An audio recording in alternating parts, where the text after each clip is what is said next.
Curse of dimensionality is a term used to describe the challenges that arise when working with high dimensional data. So in a phenomena where the performance of many machine learning algorithms include KNN degrades as the number of dimensions in the data increase. So in high dimensional data, the number of possible feature combination increases exponentially with the number of dimensions. So making it difficult to identify relevant feature and find meaningful pattern in the data. So as a result, it becomes harder to accurately classify or predict new data point. Another issue with high dimensional data is that the data become more sparse as the number of dimension increases, which means that the distance between any two points in the dataset increases, making it harder to identify similar point and to cluster them together.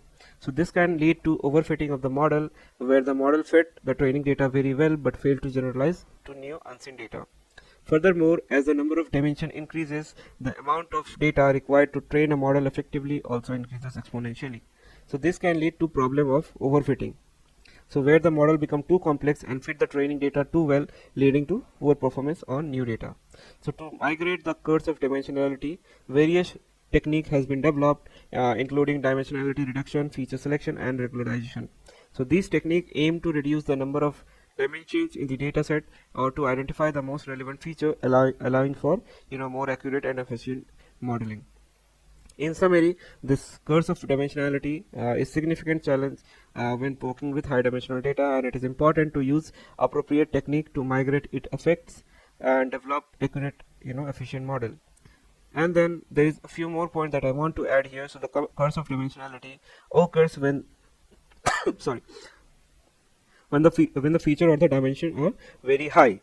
So in the case of KNN algorithm, it can suffer from curse of dimensionality, which refer to the degradation in the performance of the algorithm as the dimensionality of the data increases. So the main issue in high dimensional data is that number of possible feature combination grow exponentially with the number of dimensions, so making it difficult to identify relevant feature and meaningful pattern in the data. So as a result, KNN algorithm can become less effective as the number of dimension increases, and as the distance between the point become less meaningful, the data set become more sparse. Furthermore, as the dimension increases, the number of neighbor required to get a good estimate of true underlying density of the data increases exponentially. So this means that the algorithm may need to be considered for very large number of neighbors, which can be computationally expensive and time consuming. The other way to migrate this curse of dimensionality problem in the KNN algorithm, to use dimensionality reduction algorithms like TCA, SVD, that is singular value decomposition, to reduce the number of dimensions in the data while preserving the most important informations. Another approach to use feature selection technique to identify most relevant feature and discard irrelevant or redundant features. So lastly, the curse of dimensionality can affect the model performance of KNN algorithm in high dimensional data, and it is important to use appropriate technique like dimensionality reduction or feature selection to migrate this issue. So hope you guys understand what are the challenges that KNN algorithm faces. The real world data set, we won't have only 5 or 6 feature or 10 feature or 20 feature. We will have plenty of feature like 100 columns, 100 plus columns, and from out of them we need to bring the most of the feature that is actually important to the model. And how we will be doing it? We will be doing it by something called PCA, and there are other method also, but PCA is the most popular one, which actually you have to give like let's say you are giving n component equal to 6. That means that bring me 6 most important feature where the variability is very high. Same way, if you give percentage, it will automatically create the features and it will bring the 60% of information, or you can say if n component is 90%, it will bring it will make up own self only, okay, and it will bring 90% of data where 90% of variability is there, okay. And that is how PCA works, but we will be discussing about PCA in the next video in more detail. But for now, let's understand the concept of curse of dimensionality, what that means. So for that, let's do so first of all, let's import the libraries.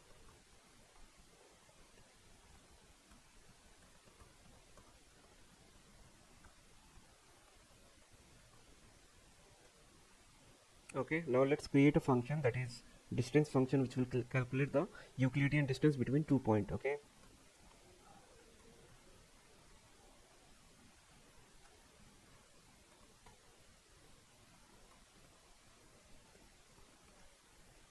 square root, then p dot sum of p1 minus p2 whole square. Okay, we are done with the distance function. So basically, I mean the code that we will be writing. So it will help us visualize how the average distance between point changes as the number of distance increases.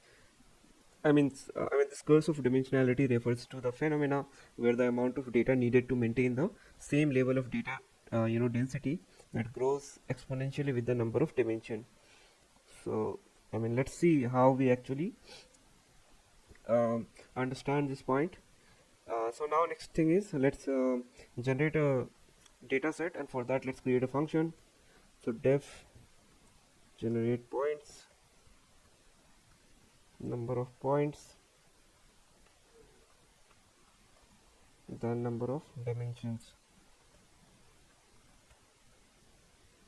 So points equal to np dot random dot rand num points and then num dimensions.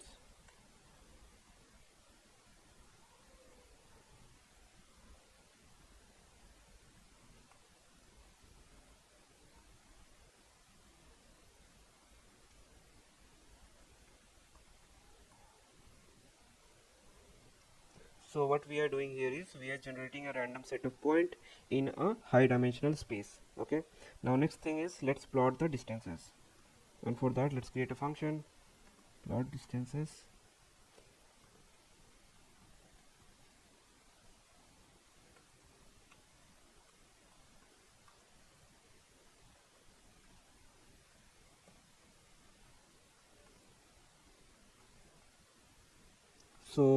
So basically this function will help us plot the average distance between point as a number of dimension increases. So for that let's create an empty list, that is average distance, and we will store the values here. Okay, average distance equal to empty list. Now for let's say we have a 100 feature. Okay, so dimensions in range of 1 comma 100. So we'll first generate the points, generate points. Okay, and here we'll pass number of points and number of dimensions. Then we'll store the distance also in an empty list. Okay, so for I in range of num points, and here we'll check if I is not equal to j.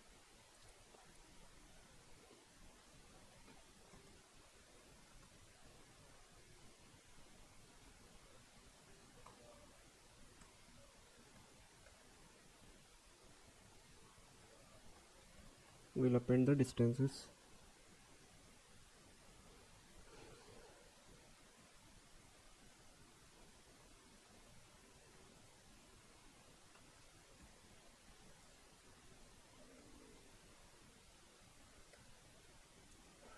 So what we are doing here is, so this function calculates the point, calculates and point the average distance between point as the number of dimension increases. So it iterate over the range of 1 to 99, and for each dimension it generates some random point and compute the pairwise distance. So the average distance is then calculated and stored in the average distance list. Okay, so basically this average distance dot append, what we will be appending, the distance that we got from here. Okay, now lastly we'll plot all this. So it will be a line plot. That's why plt dot plot range 0 comma 100. Okay, and the average distance. So we are done with the plotting part. Let's give a label, title, etc. Okay,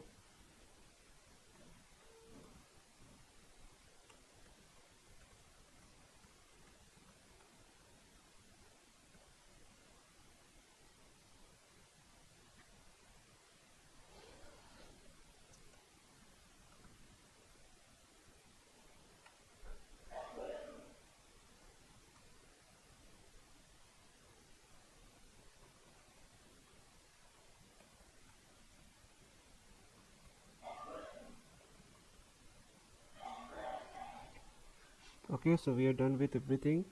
Now let's call the code. Okay, so for calling the code, what we need to do is we just need to call this function. Okay, so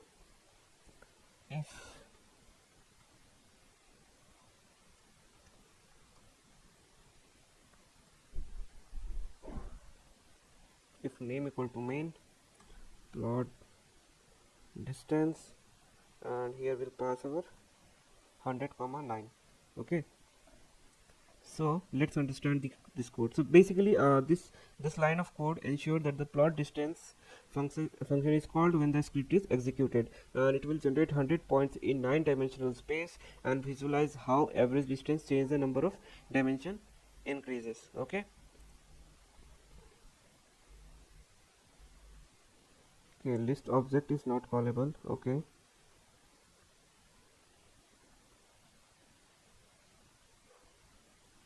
let's give a different name, because with the same name we have created a list as well, and that's why this problem is happening.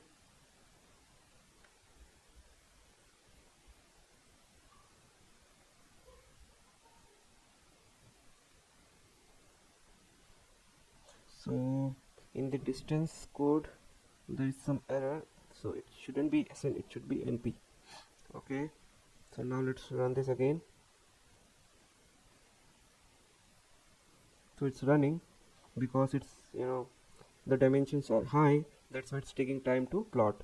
And this is the problem that we will be facing when we are using huge number of features, and now it is just a few calculation, but when we will be building a model, it will do so many calculations behind. Okay, and that's why sometime it used to took 4 to 5 hours for me to complete the model training, and I have to sit idle and do nothing. It used to just take 4 and 5 hours just to train the model with 100 features, so we don't want that. So it's saying x and y should have same first dimension, but the shape is this one. Okay, where so this range should be from 1 to 100. Yeah.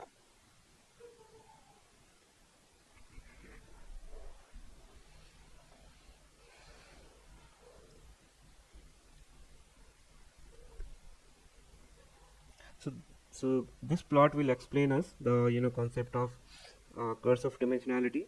So you will see that as the number of dimension increases, the average distance between the point will also increase. So in a lower dimensional space, points are generally close to each other. In higher dimensional space, the point become more spread out, and the average distance between them will be higher, or you can say increase. So just wait for some time. Okay, so we have the plot ready, and what you can see here is, with this plot you can see that on increasing the number, so the plot shows that as you move from left to right on x-axis, so representing the increase in the number of dimensions. Okay, so and then y-axis represents the average distance, which is tend to increase. So this indicates that in a higher dimension space, point are on average farther away from each other compared to lower dimension space. So the implication will be the increase in average distance has implication for various algorithm and data analysis technique. In higher dimension space, the concept of distance become less meaningful, and the data point may become more sparse. So the phenomena call can affect the performance of algorithm that rely on distance metrics such as KNN cluster, or you can say k-mean clustering algorithm.